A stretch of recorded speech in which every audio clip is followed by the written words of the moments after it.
I worked at St. Margaret's Hospital long enough to see plenty of drama, but nothing, and I mean nothing, ever compared to what went down between Dr. Jonathan Callahan and our chief nursing officer, Rebecca Hayes.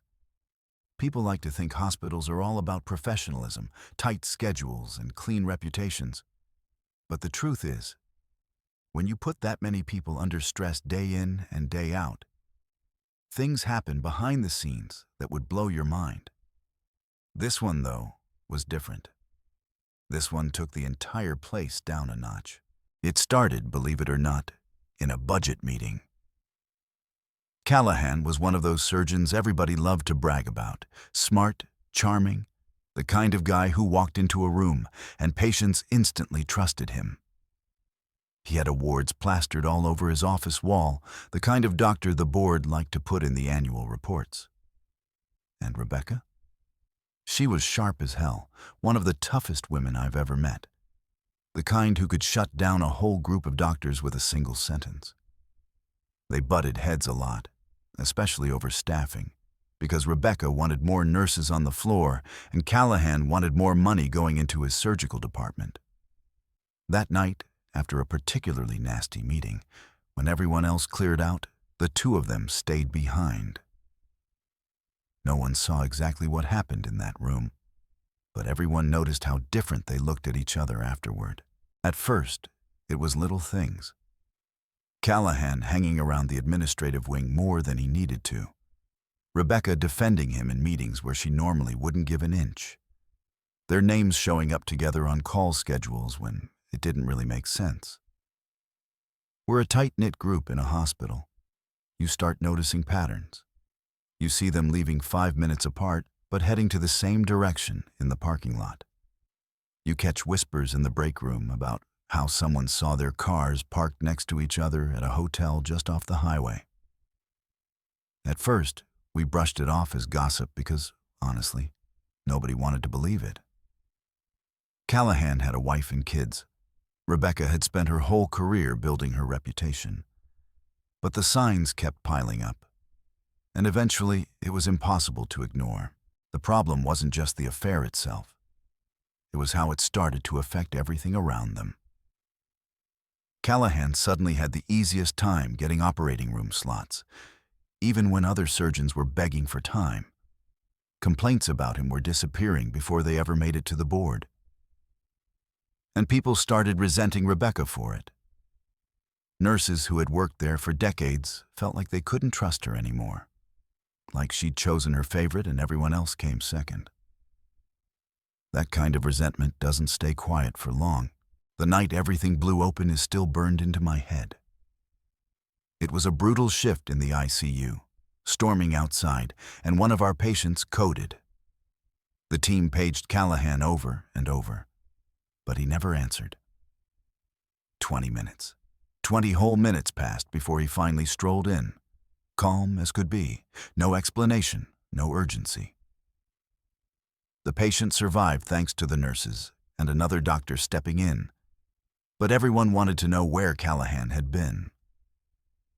We didn't have to ask. Rebecca's car was sitting right outside his office long after she should have gone home. People put two and two together instantly, and that's when the whispers turned into flat-out talking. Then came the wife. Oh, she knew something was up. She started calling the front desk, furious, demanding to know why her husband was constantly in late-night meetings with the chief nursing officer. That kind of thing spreads through a hospital faster than wildfire. Before long, everybody knew. And once it reached that point, it wasn't just gossip anymore. It was ugly. People were angry. They were tired of covering shifts, tired of favoritism, tired of pretending like they didn't see what was happening. The real nail in the coffin came with that letter. No one knows for sure who wrote it, but I've got my guesses. It landed on the board's desk first, but within a day, it was circulating on every phone in the hospital. It laid everything out: dates, times, the hotel, the favoritism, even details about Callahan missing that page during the code. Whoever wrote it had been watching closely. It wasn't just an accusation, it was a dossier, and there was no coming back from that. The board called them both in. People said the meeting was brutal. Rebecca tried to spin it, said it was all misinterpreted, but Callahan didn't hold up well under pressure. By the end of the week, he was suspended pending investigation, and Rebecca had resigned with one of those empty statements about seeking new opportunities. But everyone knew the truth. They were both finished at St. Margaret's. The fallout was just as bad as you'd expect. Callahan's wife filed for divorce almost immediately, citing irreconcilable differences. His name, once golden, was dragged through the mud, and hospitals across the state didn't want to touch him. Rebecca's career didn't survive either. For someone who had commanded so much respect, she lost it all in a matter of weeks. Staff who once feared her authority started talking about her like she was just a bad memory. I'll never forget the night we realized one of our own nurses was completely out of line, and it all came to light because she couldn't control her temper. This was a few years back when I was working at a mid-sized hospital. We were already running thin. Patients stacked up in the ER, the ICU full, and the staff tired. Everyone was just trying to keep things together, and usually, even when people are stressed, there's still that sense of teamwork. But that night, one nurse, let's call her Karen, was snapping at everyone. And at first, people thought she was just having a rough shift. But as the night went on, it became clear something deeper was going on. The first time I noticed it was when a patient needed a simple transfer from a bed to a chair. Normally, Karen was good at this sort of thing, precise and calm. But this time she barked at one of the aides for not moving fast enough.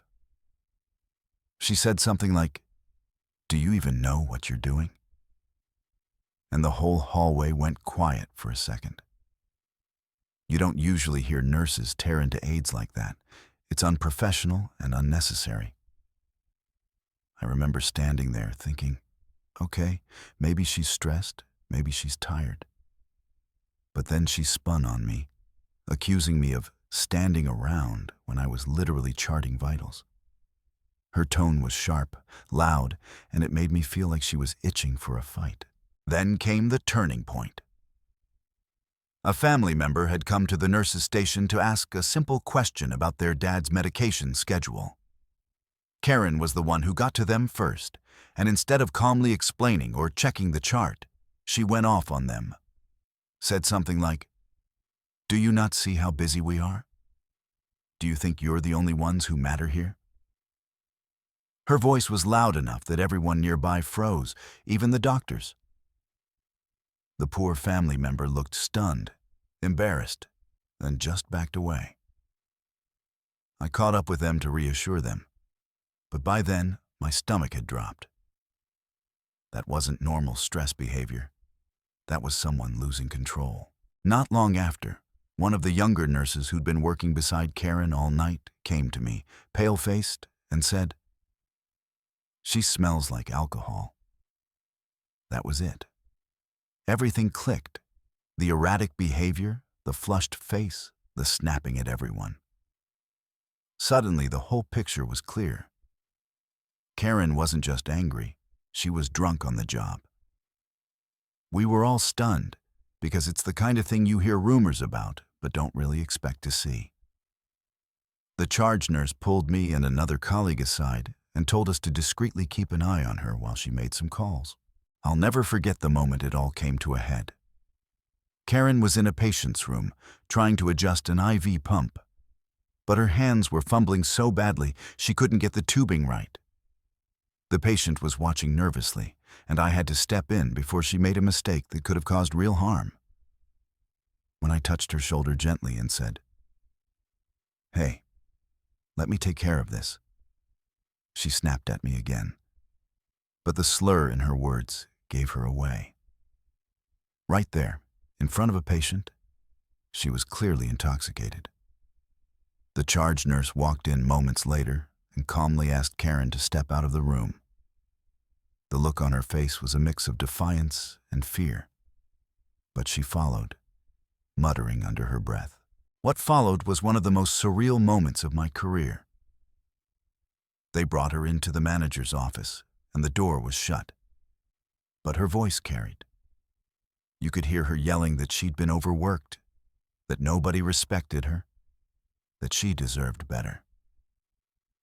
It was the rant of someone who knew the walls were closing in. Meanwhile, the rest of us just stood at the station, silent, processing what was happening. We couldn't believe that one of our own had shown up drunk. We couldn't believe we'd missed it until she started unraveling in front of everyone. The hospital administration moved fast. Security escorted her out within the hour, and she was put on immediate suspension pending investigation. Later, it came out that she'd been struggling privately with a drinking problem and had started sneaking alcohol before shifts. Some of the staff felt sympathy, others felt betrayed. But everyone agreed that what happened that night was dangerous.